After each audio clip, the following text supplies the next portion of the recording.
بسم اللہ الرحمن الرحیم۔ دوستو، آج مجھے اپنی زندگی کی پہلی کمائی ملنے والی تھی۔ 3 ماہ کی تنخواہ ایک ساتھ ملی اور ساتھ چھٹی بھی مل گئی۔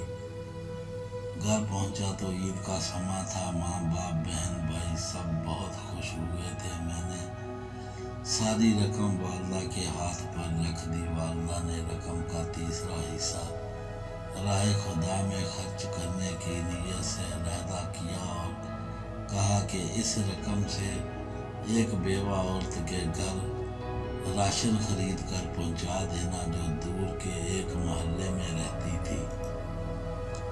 میں اسی وقت گیا اور راشن خرید کر لایا۔ گھر میں میرے لیے پر لطف تمام کا انتظام کیا گیا تھا۔ بہن بھائیوں کے ساتھ مل کر لذیذ کھانوں کے مزے اڑائے اور سفر کی تھکاوٹ دور کرنے کی غرض سے رضائی میں گھس گیا۔ آنکھوں میں نیند کے بوجھل سے ہو رہی تھی کہ اچانک اس بیوہ عورت کا اور اس کے یتیم بچوں کا خیال آیا۔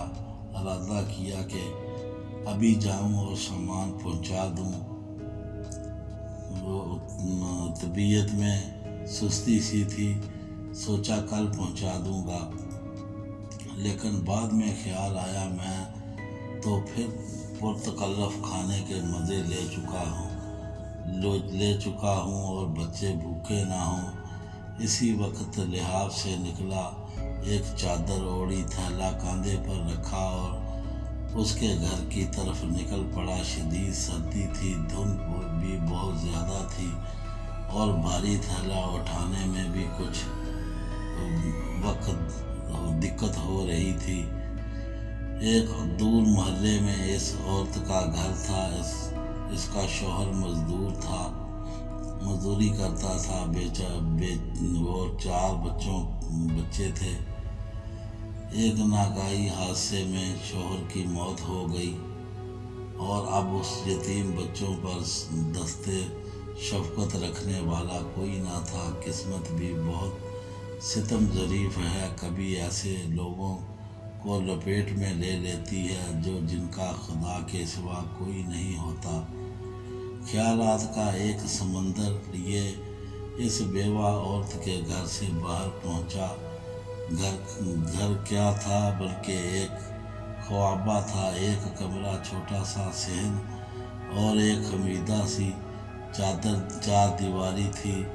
دروازہ کھٹکھٹایا تو ایک 5 سالہ بچی باہر آئی جس کے چہرے پر پریشانی، خوف اور بھوک نمایاں تھی۔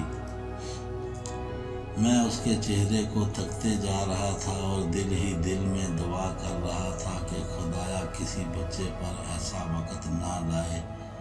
اس بچی نے ایک پرانا سا جوڑا پہنا ہوا تھا اور اسے اس شدید سردی میں ایک پھٹی پرانی جرسی پہنی ہوئی تھی۔ پاؤں برہنہ تھے، وہ بھی اس سردی میں کہ پیروں کو جما کر رکھ دے۔ میں نے کچھ کہنے سننے بغیر راشن والا تھیلا زمین پر رکھا۔ تھیلے کو دیکھ کر وہ بولی، کیا اس میں کھانے کا سامان ہے؟ یہ سننا تھا کہ میں حیران ہو گیا۔ ایک بار پھر اس نے یہی سوال دہرایا۔ میں نے مثبتاً انداز میں سر ہلایا۔ وہ بچی خوشی کے مارے چیختی چلاتی ماں کی طرف بھاگی، یہ کہتے جا رہی تھی کہ امی فرشتہ آ گیا، امی فرشتہ آ گیا، امی فرشتہ آ گیا۔